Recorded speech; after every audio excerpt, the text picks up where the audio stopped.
C'était Dominique Abbas.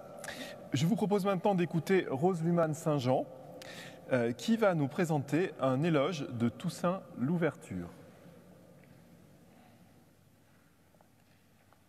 Rose Luman.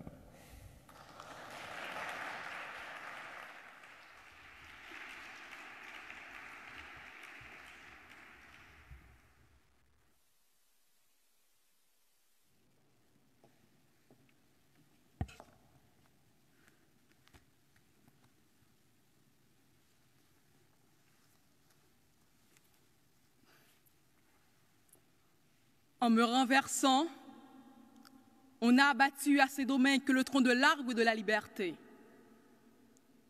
Mais il repoussera, car ses racines sont profondes et nombreuses. Les paroles prémonitoires d'un homme qui a vécu l'esclavage et qui eut à dire haut et fort, « Je suis Toussaint Louverture. Mon nom, c'est pour te faire connaître jusqu'à vous. Je veux que la liberté et l'égalité règnent à ce domaine. Et je travaille à les faire exister. Dans cette quête, rien ne nuit à sa bravoure.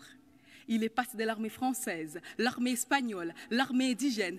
Il pouvait se battre dans tous les camps s'il savait que cette stratégie lui permettrait d'atteindre son but, celui de voir tous les êtres humains libres. Au carrefour de l'humanité et de l'inhumanité, il a pu apprendre à écrire et à réinventer le monde. Il est l'un des artisans de cette révolution anticolonialiste et anti-esclavagiste qui a permis à l'époque des empires la naissance de la première république noire au monde. Mais ces dernières semaines, la France a commémoré la mémoire de son empereur.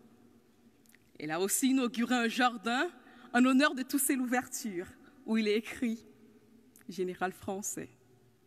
Mais a-t-elle suffisamment rappelé sous les ordres de qui Toussaint Louverture a été arrêté, déporté en France, qu'il a été enfermé dans les geôles glaciales du Fortejou? Sait-on assez que c'est ainsi qu'est mort celui qui pour tout un peuple représentait l'espoir? Mes compatriotes haïtiens auraient aimé entendre dire que Toussaint leur appartient, tout comme la France clame qu'il est son citoyen. Mais retenez, mesdames, messieurs, vouloir l'attacher à une nationalité, l'enfermer dans une citoyenneté, c'est trop réducteur, beaucoup trop réducteur. C'est priver l'humanité entière de l'une de ses plus belles incarnations. Car l'homme en question est sans limite, sans bornes et sans frontières. Je vous parle d'un homme qui lutta pour rendre possible l'impossible, qui a fait plus que décrocher la lune. Il a cru et permis de croire que les esclaves étaient les êtres humains comme les autres. Et comme les autres, ils avaient droit à la dignité, au prix de cette terrible devise, vivre libre ou mourir. C'est avec des lettres de sang que les esclaves de Saint-Domingue ont écrit l'universalité des droits humains. C'est ainsi qu'ils ont revendiqué en acte le droit à l'autodétermination des peuples, de tous les peuples. Un peu ce qui est écrit à quelque part d'ici, au jardin de Luxembourg. En Haïti, le 18 mai dernier, nous avons célébré le drapeau, une fête d'union et de communion tournée vers ce passé glorieux qui continue d'étonner et d'éblouir le monde. Comment, me direz-vous, avons-nous pu faire cela pour en arriver là? Où sont passés ces idéaux de liberté et d'égalité? Vous me direz sans doute, qu'ont fait, que font ces pays, amis, auprès de qui les Haïtiens ont payé si chèrement leur liberté? Il y a beaucoup d'enseignements à tirer d'hier à aujourd'hui pour comprendre les origines de cet échec, en démêler les responsabilités croisées. Il y a beaucoup à faire pour à nouveau faire fleurir l'arbre de la liberté. L'œuvre de Toussaint nous parle encore aujourd'hui, car chaque action consciencieuse, chaque manifestation, chaque mobilisation, chaque revendication pour le respect de la dignité et de l'intégrité humaine est imprégnée de l'idéal louverturien.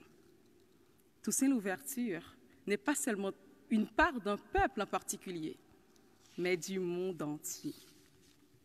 Mesdames, Messieurs, je ne vous le ferai pas comme ces éloges funèbres qui consistent à angéliser les démons une fois morts. Je ne vous dirai pas que mon Toussaint, notre Toussaint a été un saint et qu'il n'a eu que des forces et aucune faiblesse. Au contraire, son personnage divise encore, même dans les profondeurs du nationalisme haïtien. Il a souvent été incompris et parfois incompréhensible. Il a fait des erreurs, il s'est trompé, il a compris, il s'est bâti. Mais son rêve de liberté a été concrétisé avec l'ultime bataille de Vertières, le 18 novembre 1803, avec ses racines, Dessalines, Capois-la-Mort et les autres. Un exploit qui a ouvert la voie à la libération de plusieurs peuples dans le monde. Mesdames, Messieurs, soyons des porteurs d'espoir. Et je termine mon éloge à Toussaint en universalisant la devise du Panthéon. Aux grandes femmes et aux grands hommes, l'humanité reconnaissante. Je vous remercie.